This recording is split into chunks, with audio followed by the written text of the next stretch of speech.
రెచ్చగొడితే తట్టుకోలేవు, ఇలాంటి మాటలతో భయపెట్టలేవు. ఇవి ప్రత్యర్థులు విసురుకుంటున్న సవాళ్లు కాదు. ఒకే కూటమిలో ఉన్న ఇద్దరు నేతల మధ్య సాగుతున్న మాటల యుద్ధం. ఒకప్పటి ప్రత్యర్థులు, ఇప్పుడు కూటమి పార్టీ సహచరులుగా ఉన్న ఆ నేతల మధ్య డైలాగ్ వార్ ముదురుతోంది. నా సహనాన్ని చేతకానితనం అనుకోవద్దు అని ఒకరంటే, నా ప్రయత్నాల్ని అడ్డుకోవటం ఎవరి వల్ల కాదని మరో నేత సవాల్ విసిరారు. అనంతపురం జిల్లా రాయదుర్గం కూటమి నేతల మధ్య కుతుకుతలు మొదలయ్యాయి. ఎమ్మెల్యే వర్సెస్ మాజీ ఎమ్మెల్యే మధ్య మాటల తూటాలు పేలుతున్నాయి. గతంలో ఇద్దరు నేతలు ప్రత్యర్థులు, కానీ ఈ ఇద్దరు ఇప్పుడు ఒకే కూటమిలో ఉన్నారు. అయినా ఇద్దరి మధ్య గత వైరం అలాగే కొనసాగుతున్నట్టు ఇరువురి మాటలను బట్టి అర్థమవుతోంది. కూటమి అధికారంలోకి వచ్చిన తర్వాత తాను కాపు రామచంద్రారెడ్డి పేరు ఎప్పుడూ ప్రస్తావించలేదన్నారు టీడీపీ ఎమ్మెల్యే కాల్వ శ్రీనివాసులు. తమ పార్టీకి చెందిన కొందరు ఆయనపై సోషల్ మీడియాలో పోస్టులు పెట్టి ఉండొచ్చు అన్నారు. కాపు రామచంద్రారెడ్డి పేరు పెట్టి ఒక పల్లెత్తు మాట అనడం కానీ, లేకపోతే అతన్ని విమర్శించడం కానీ, అతని పైన ఆరోపణలు చేయడం కానీ చేయలే.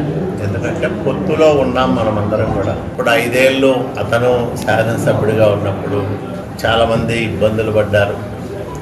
మా కార్యకర్తలు కేసుల్లో ఇరుక్కున్నారు.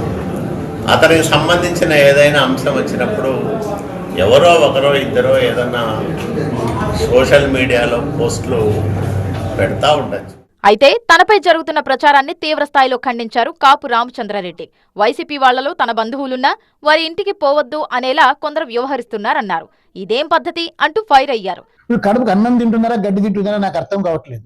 నా బంధువులకి ఏమన్నా అయితే కూడా నేను వాళ్ళ వైసీపీ నేను పోకూడదు. వీళ్ళు చెప్పేది ఏమంటే రాజకీయాలంటే ఎప్పుడు కత్తలు కట్టుకొని ఉండాలా, బంధువుల పైన కూడా ద్వేషమే సాధించుకోవాలి. ఇదే నా చెప్పే రాజకీయం అనేది. సొంత గుడికి రామచంద్రారెడ్డి, వైసీపీ గుడికి రామచంద్రారెడ్డి రకరకాలు. కానీ ఎవరు మీ నాయన చెప్పినాడా మీ తాత చెప్పినాడా నేను ఏమన్నా వైసీపీకి పోతానని? మీ బ్యాచ్ ఏదైతే ఉందో సోషల్ మీడియాలో ఏం పెడుతున్నారో ఒకసారి చూసుకోండి. తాను సహనంతో ఉన్నానని, సంయమనం పాటిస్తున్నానని అన్నారు కాల్వ శ్రీనివాసులు. ఇది మళ్లీ పునరావృతమైతే తన రియాక్షన్ తీవ్రంగా ఉంటుందని హెచ్చరించారు. నేను సహనంతో ఉన్నా, సంయమనం పాటిస్తున్నా, చేత కాక కాదు. ఇట్లాంటి సందర్భంలో ప్రతిసారి నా మీద ఇష్టం వచ్చినట్లు మాట్లాడడం, వ్యక్తిగతమైన నిందలు వేయడం, రాయదుర్గంలో ఏదో జరిగిపోతుందనే దుష్ప్రచారం చేయడం అనేది మంచి పద్ధతి కాదు.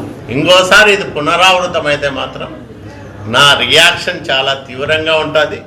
అయితే తాను బీజేపీని బలోపేతం చేసేందుకు ఏదైనా చేస్తానన్నారు కాపు రామచంద్రారెడ్డి. ఇది ఆపడం ఎవరి వల్ల కాదని, ఇందుకోసం వాళ్ల చేతనైంది చేసుకోవచ్చు అన్నారు. బీజేపీ బలపడకూడదు, మీ చెప్పు చేతుల్లో ఉండాలని మీరు కోరుకుంటే అది సాధ్యమయ్యే పని కాదు. బీజేపీ అనేది భారతదేశంలోనే అతిపెద్ద రాజకీయ పార్టీ. దీన్ని మీరు ఎవరు ఏమీ చేసుకోలేరు. రామచంద్రారెడ్డిని బీజేపీని బలం చేయొద్దు అంటే అది ఆగదు. ఈ రోజు నుంచి చెప్తున్నా, ఇంకా ఎక్కువ చేస్తాను నేను. ఈ రోజు నుంచి మీకు చేతనైనది మీరు చేసుకోండి కావాలంటే. మొత్తానికి ఒకప్పుడు ప్రత్యర్థులు, ఇప్పుడు ఒకే కూటమిలో ఉన్న కాల్వ శ్రీనివాసులు, కాపు రామచంద్రారెడ్డి మధ్య సాగుతున్న మాటల యుద్ధం ఎంతవరకు వెళ్తుందో అనే చర్చ జిల్లా రాజకీయాల్లో జోరుగా సాగుతోంది.